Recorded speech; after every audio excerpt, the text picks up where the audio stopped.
Hi everyone, if you're from my Instagram, thank you so much for coming, it really means a lot. You can pause this here to write down all your supplies and materials.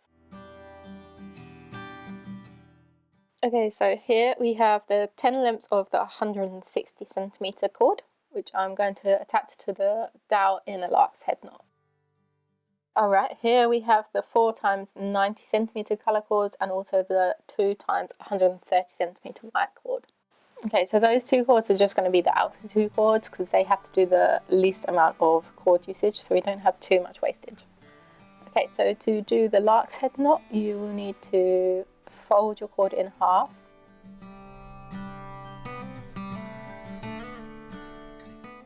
I think I'm saying that I would actually use a 22 centimeter dowel length, but for the video this is much easier for me.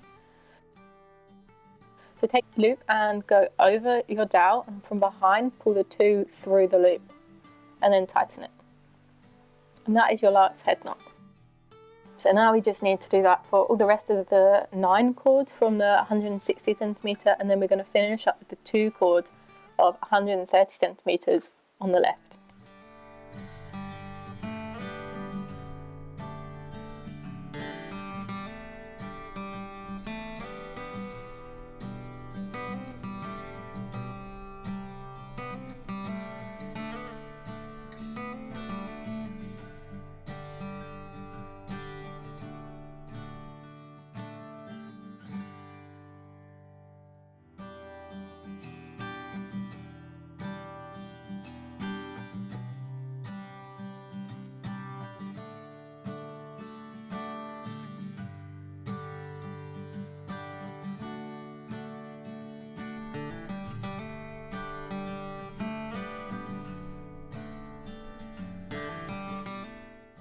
Okay, so here I'm just adding the 2 130 centimeter cords on the left of the group of cords.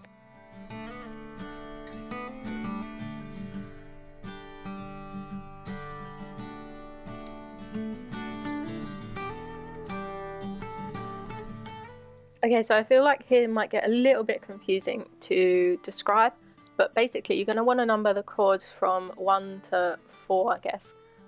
Going from right to left, because we're going to be working with the 3rd cord first. Okay, so take your 3rd cord, and that is going to be your filler cord, so all the other cords are going to be the working cords. So first of all, take number 2, the 2nd cord, and complete a double half hitch knot. So take the 2nd cord and go over the 3rd cord like this, and then pull it through the loop. Now you're going to do that a 2nd time, which is going to be the double half hitch knot. So you need to do that for each of the working cords in order to complete this. So then do the exact same with cord number 1, your first cord on the right, and do the 2 of the double half hitch.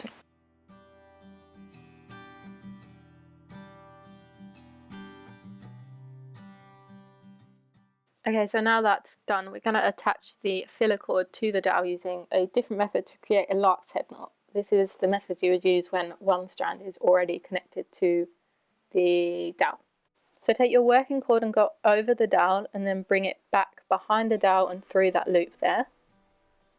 And once you've done that, you can pull that tight up against your knots. And then take the cord and go behind the dowel, up, over, and then through that loop. It's very easy once you get the hang of it. I mean, the first time might be a bit confusing, but I promise it gets easier. And tighten that. Okay, so for the next row, you're going to want to make sure that the cord on the right of each set from now on is a little bit longer than the left, and that is because it has the most amount of work to do in using up cord, because it has to do that whole semicircle and then the lark's head knot at the end. So this is just to ensure that we kind of have an even amount of strings on both sides once we're finished, so we can trim it evenly. So here I think I am going to show you how much oh yeah, there we go. So it's about 5-6 centimeters longer, and then you're just going to do the row of double half hitch knots again, and then finishing it off with that lark's head knot. And feel free to go back and watch it again. Obviously it is a little tricky to get the hang of at first, but once you get the muscle memory in your hand, you'll be going so quick.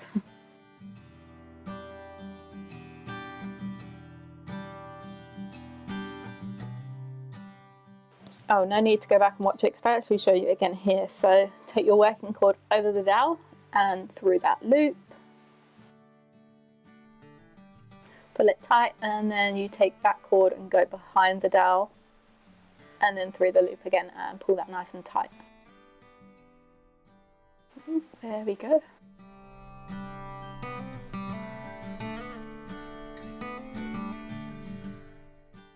Okay, so again we're going to make sure that the cord on the right is a little longer, but we're going to increase the length obviously because the semicircles are getting bigger.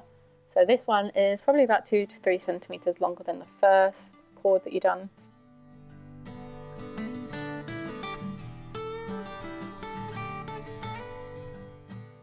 So I think you've got the hang of it now. Just do the row of double half hitch knots and finish with the lark's head knot, and then I'll pipe in again when it's time to add your colour.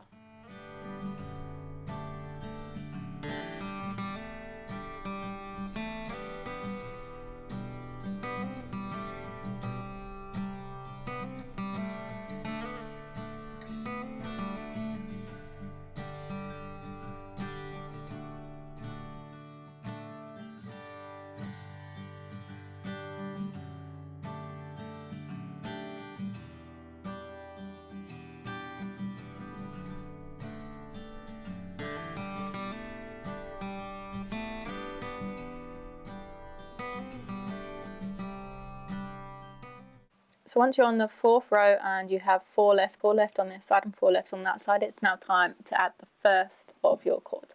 To do this, we're going to do a cow hitch knot, which is just a lark's head knot in reverse. So I will show you in a second.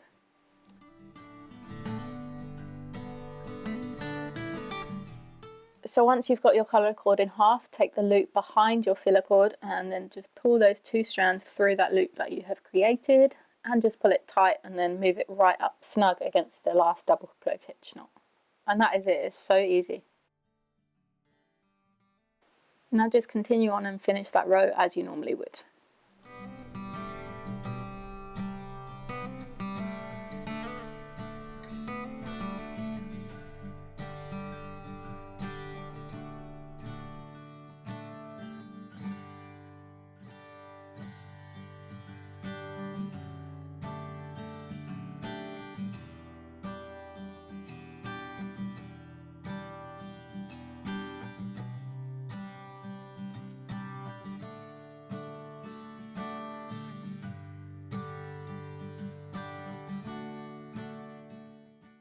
So once we get to the coloured cords here, we are not going to add another coloured cord. You're just going to do the 2 double half hitch knots on each of the strands and then finish this row.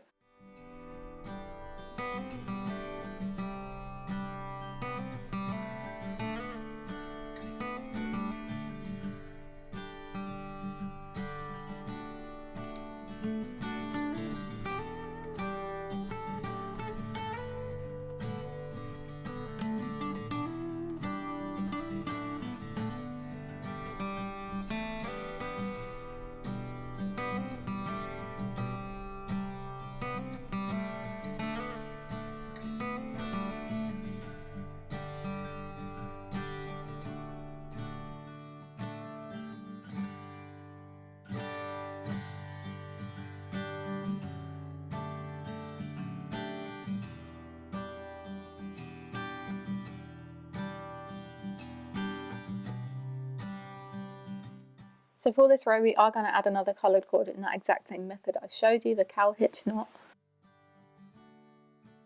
Then for every coloured row from here on out, you're just going to add a coloured cord every other row. So here we've done the coloured cord on the 1st and 3rd row, so the next row will be the 5th row that we add another coloured cord on.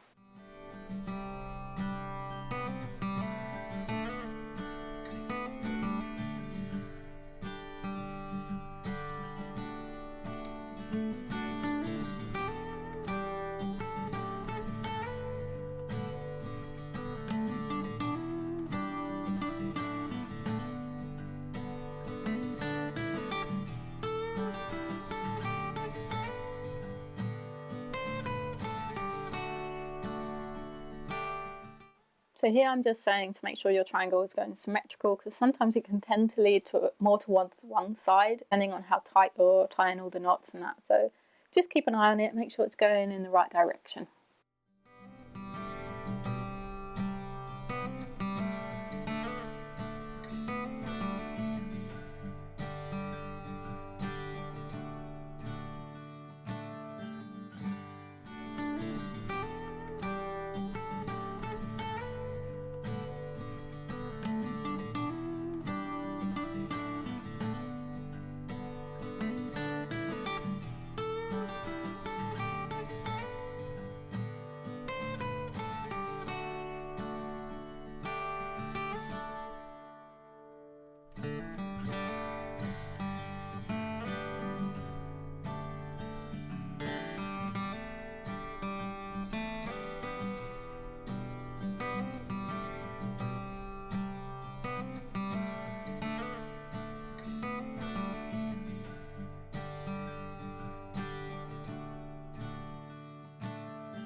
So you get the gist for everything. I just skipped ahead here to show you me finishing the last row, which is super exciting.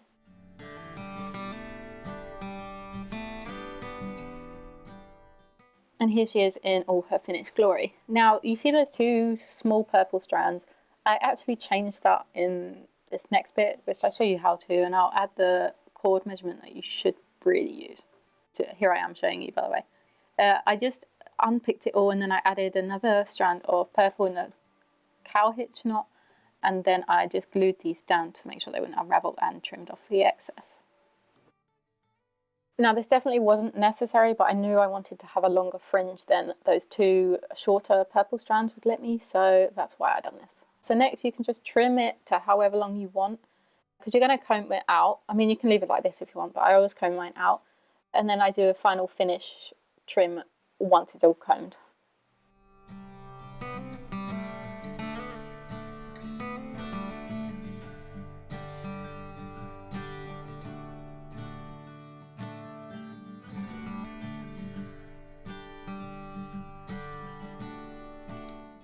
So before I start combing, I always recommend to unravel all your cords. This stops it from getting too knotty, and it makes it easier on your hand doing all the combing.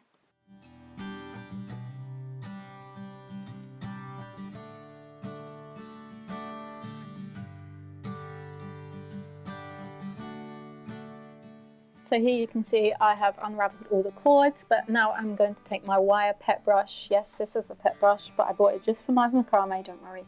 I really recommend it actually, it does the job pretty well, as you can see. Although the purple strands are 3 ply, I didn't show it here, but you can kind of see they're twisting up a little bit. It's a bit frustrating, but the white cord never does that. So now it's time for the final trim. I sped this up a lot here because I actually take my, Marley. Sorry, that's Marley trying to get me to play with her ball. Anyway, yes, I sped this up a lot here because I actually take a lot of time to do this. I'm quite the perfectionist, but you'll see on the end product there's still a few places I could have trimmed better, but anyway, you get the point. You trim it to however you like. I kind of like to go for the semicircle sort of look to mirror the semicircle a bit and complement it, but you could go straight across if you want. You could go in a triangle, do whatever your heart desires.